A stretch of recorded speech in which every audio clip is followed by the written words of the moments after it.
Okay, folks, Mike Gilligan again, and this is the final part of my temporary order of protection. Just to recap a little bit, we went over, on September 2nd, 2016, I was served an order of protection, filed by my ex-wife. She submitted a family offense petition. I showed you that in the first two videos, and basically the narrative doesn't purport to be anything, just that, I showed up, put a sign up there, and somehow she articulates she's afraid. But she never encounters me. My kids never encounter me. Never any contact. I never see them. Matter of fact, during the whole month of August, when these complaints were filed, we never saw each other. So how a court could articulate and validate an order of protection is beyond me. But that's when it started on the 2nd of September 2016.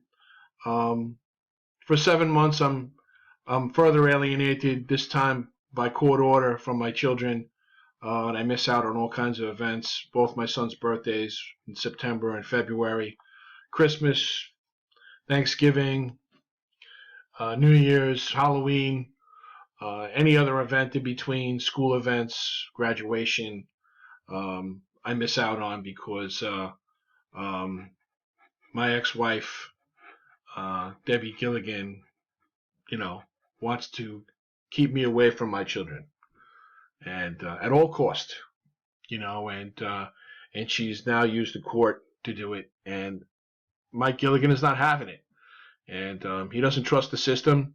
He decided to do this on his own. I had already fired an attorney in my Supreme Court matter. Attorneys are useless.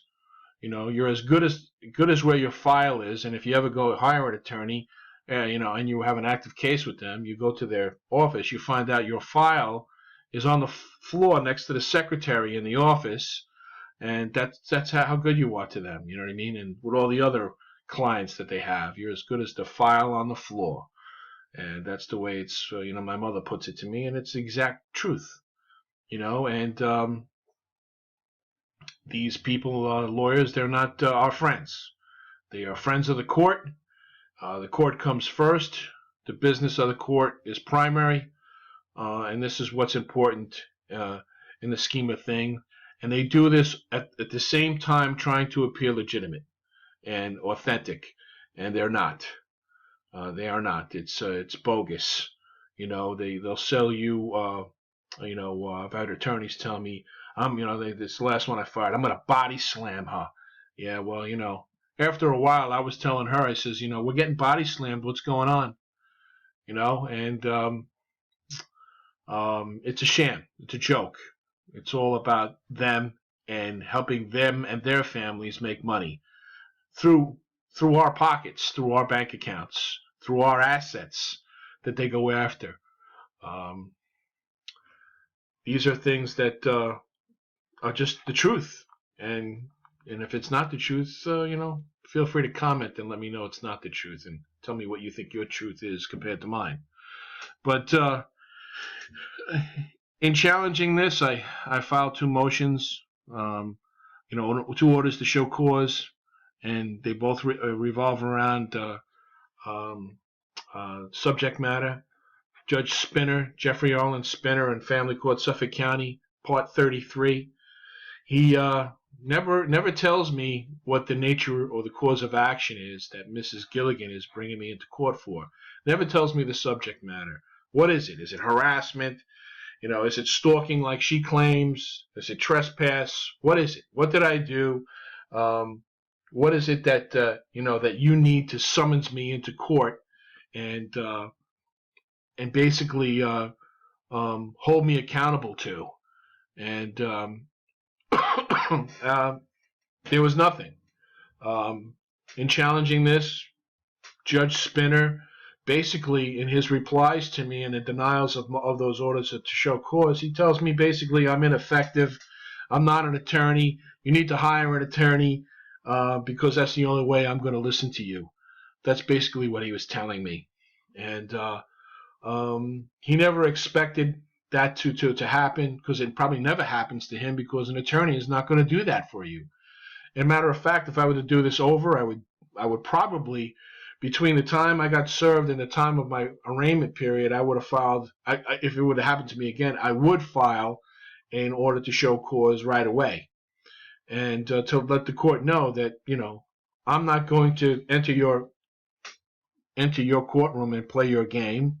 I'm not going to enter into your jurisdiction. I'm not going to plea, compromise, or enter any Ponzi scheme that in any way, shape, or form to an agreement with the court and the petitioner at all. Show me the evidence, prove your case, and let's move on. I'm either going to admit or deny. But that is never done. That is never done. Even when I get before Judge Hughes, it's never done. And basically, the bottom line is that the writ of quo warranto that my friend Rick Wyman, he helps me with, and he taught me about this writ of quo warranto. It's fairly simple. The writ of quo warranto basically challenges where does Judge Jeffrey Arlen Spinner get his authority not to answer my orders to show cause? Fair enough. Why are you not answering them and showing me the evidence that you have subject matter? It's very simple, but he refuses to give us that evidence. And it's basically because he doesn't have it. And he really just wants me to play in his game so that he can manipulate my situation and, like I've been saying, sell services to the law guardian, or maybe get me into some kind of social work counseling or anger management because I'm an angry white man. And who wouldn't be angry when this silver bullet is being fired at you and false allegations are being treated as if they were true? You don't think that you'd be angry? I certainly was angry, and nothing wrong with being angry. And the fact of the matter is again, these tyrants don't like it when the common folk come in and challenge them because I don't have the shingle over my head that says that I graduated from Harvard or someplace that taught them how to be a lawyer.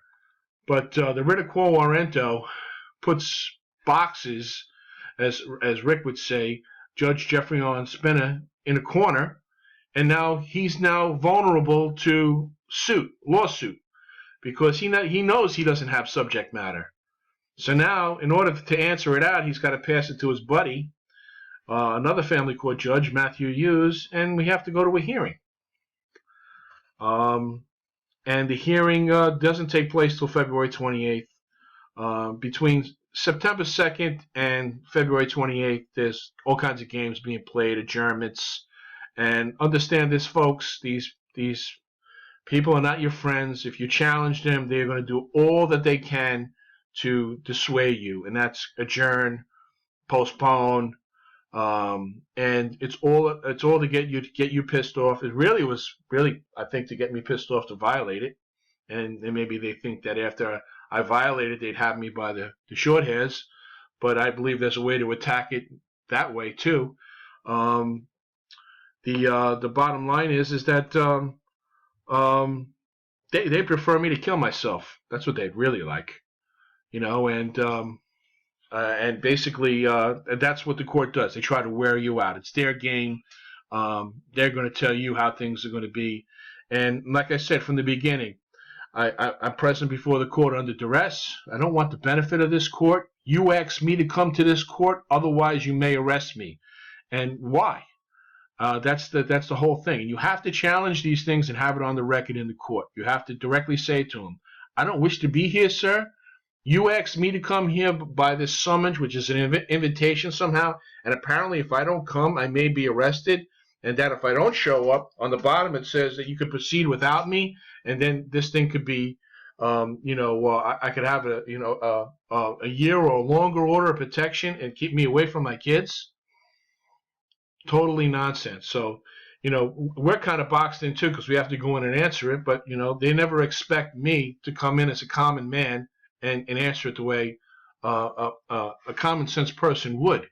They want to hear the legalese and stupidity from a bar member attorney who's going to play the game with the judge and try to, again, get me to agree, plea, compromise or enter some kind of Ponzi scheme they got going on in order to benefit their system, their business, and that's where they're coming from. It's a business, folks. That's the way you got to look at it. They're trying to get you to play business with them. You don't want to be in that business. You don't want it. You don't want their services at all.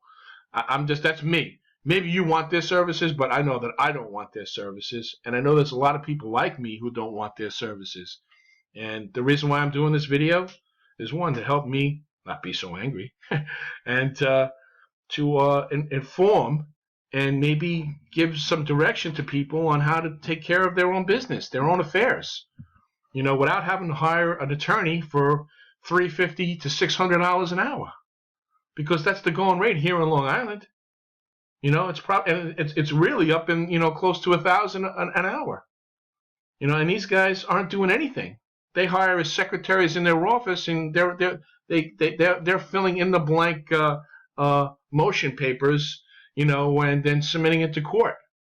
And they have, a couple of dozen clients that they're working with at the same time. So really, how much attention are you getting from a lawyer? You're not getting any attention. The best attention you're going to get is if you do it yourself and you put the effort in to do it. But the bottom line is most of us are too lazy and too busy. But you have to make the time and do it, and that's what I had to do, and I did it. So let me tell you about the hearing. Real quick, we go before Judge Hughes, who appears to be, his disposition is much better than Jeffrey Arlen Spinner's. He seems to be, a decent guy, and or he sounds to be. And we proceed with the hearing. He tries to dissuade me from proceeding on my own, like all these judges do. They don't want you to proceed on your own. It's at your peril. But I did it anyway. And he tried to manipulate the how it was going to go right away. He was like, he went into, well, we're going to waive opening statements, right? And I said no. And as soon as I said no, he rolled his eyes.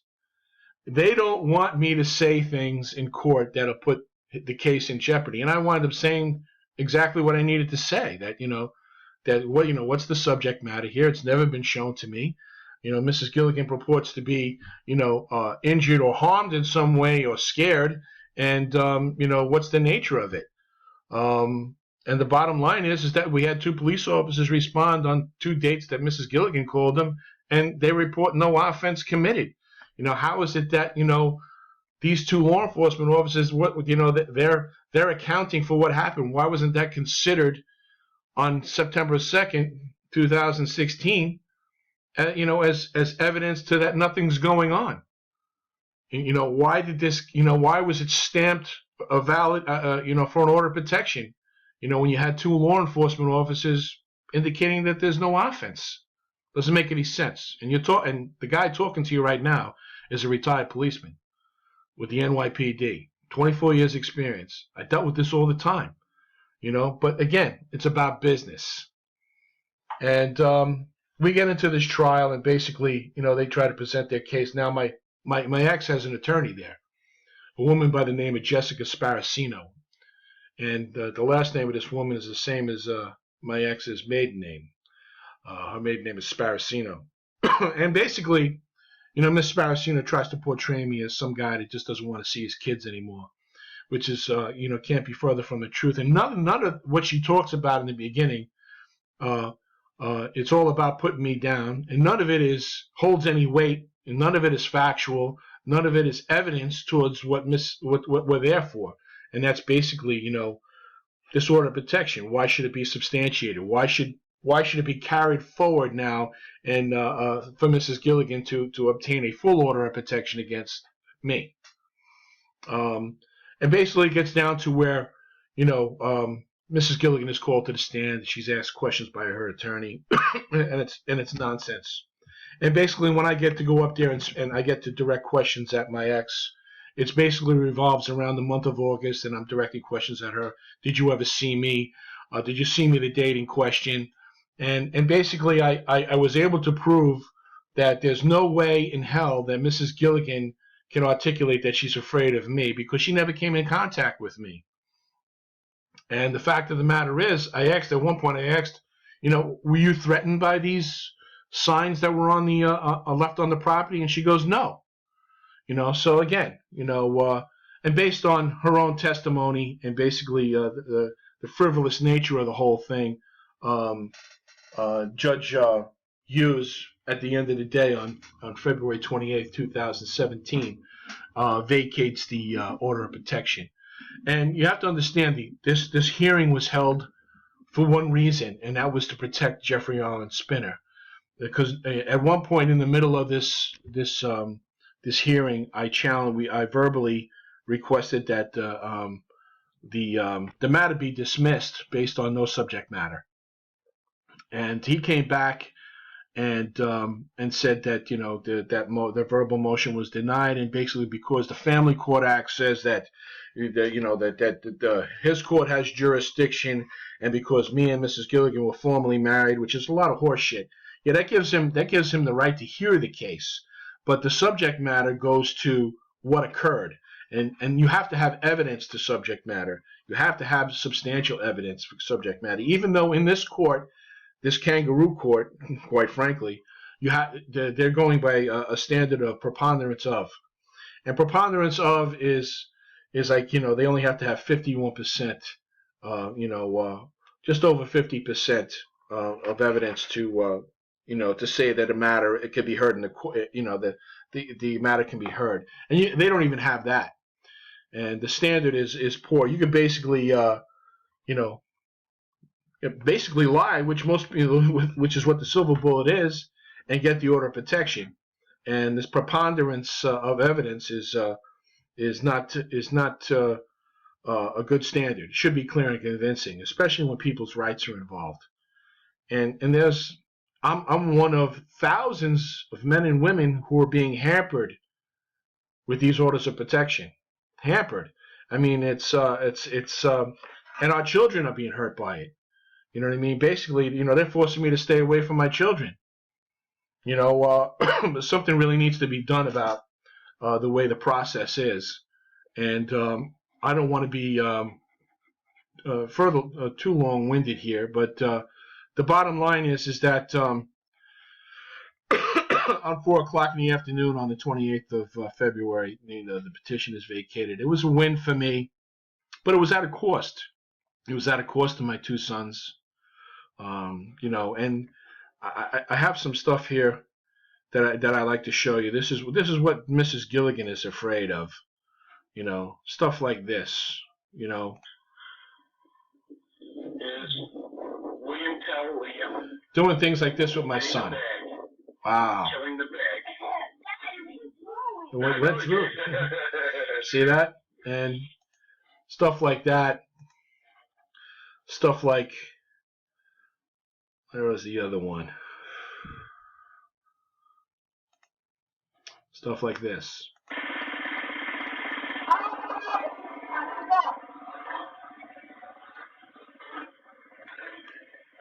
I bought my sons a mini bike one Christmas, and they had a great time tooling around on it. We had a lot of fun. You can hear my son Kyle. I'd rather you not right now. And they were little guys too. I was very proud of them. We had a good time with that. But that's my son Liam going around the cul-de-sac there, and he does a really good job of turning around that mini bike. It was a lot of fun. They were very excited about it. But I'm very proud of Liam. But listen to his big brother criticize his little brother. Never take your hands off your what? But that's what Mrs. G is afraid of. She's afraid of this.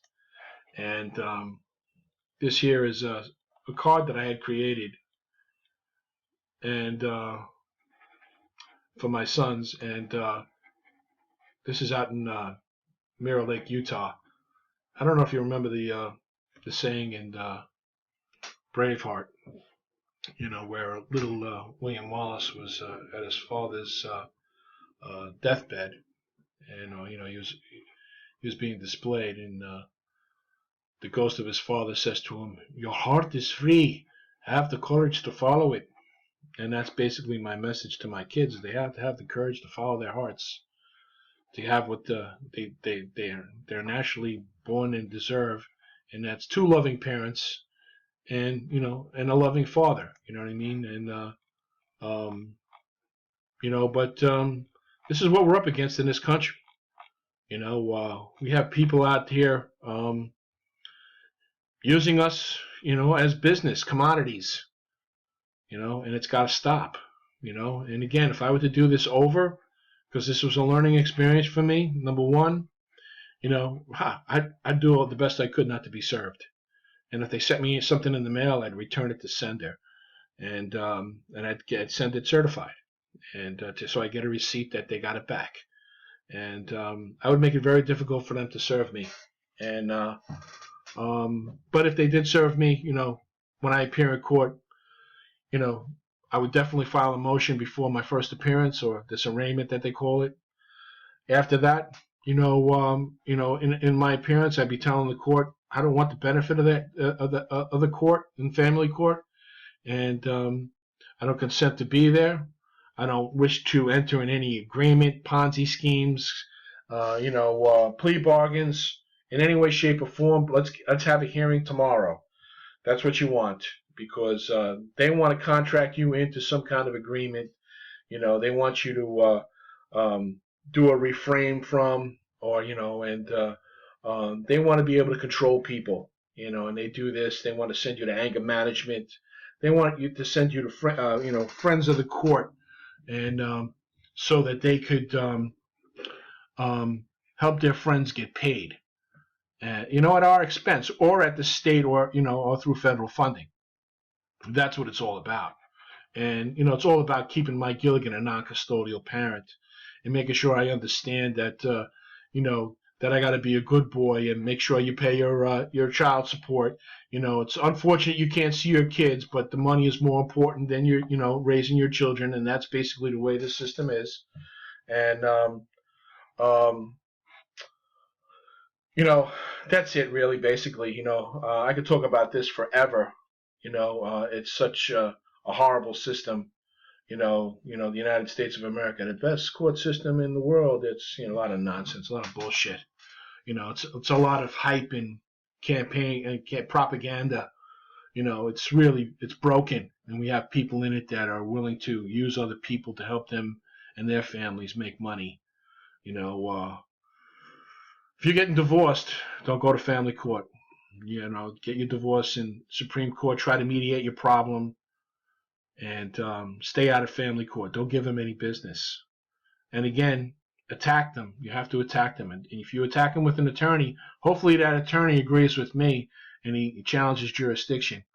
You know what I mean? It doesn't, because right away when you hire an attorney, they're going to submit papers entering you into the jurisdiction, and then you're trapped. You have to deal with these people.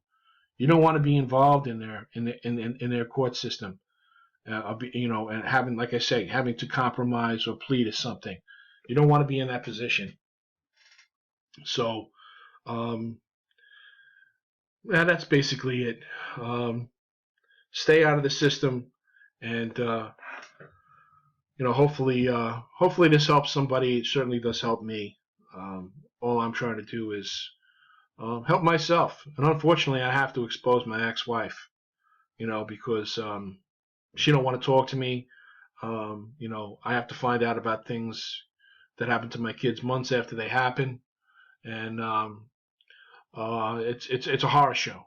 And the Suffolk County Police here in where I live, they're horrible as well. They're horrible. I'm a retired cop. The reason why they get paid so much money, in my opinion, is to help the politicians here in this county, not to help the people. It's all about helping the status quo, the politicians, and doing their bidding. And they paid them off to do it. That's my opinion. I have friends that are now Suffolk County cops, and they did it for one reason, for the money. And and they basically become hired guns for the politicians. And they that's just the way it is. I'm sorry to have to say that. I spent a lot of time in the NYPD fighting a lot of that nonsense, because and I've been telling this to people for now, since I retired. The main objective of government in our country is to do one thing, and one thing very well, and that's to separate you from our money, from your money. Separate us from our money, and tax, ticket, and because it's necessary for them to refill the coffers that they're taking out to pay themselves lucratively, and it's got to stop. And we have to stop it. It's our responsibility to stop it. I'm trying to do my part. You need to do yours, but that's up to you. I hope this helps you, and thanks for listening to me. Appreciate it. Have a great day.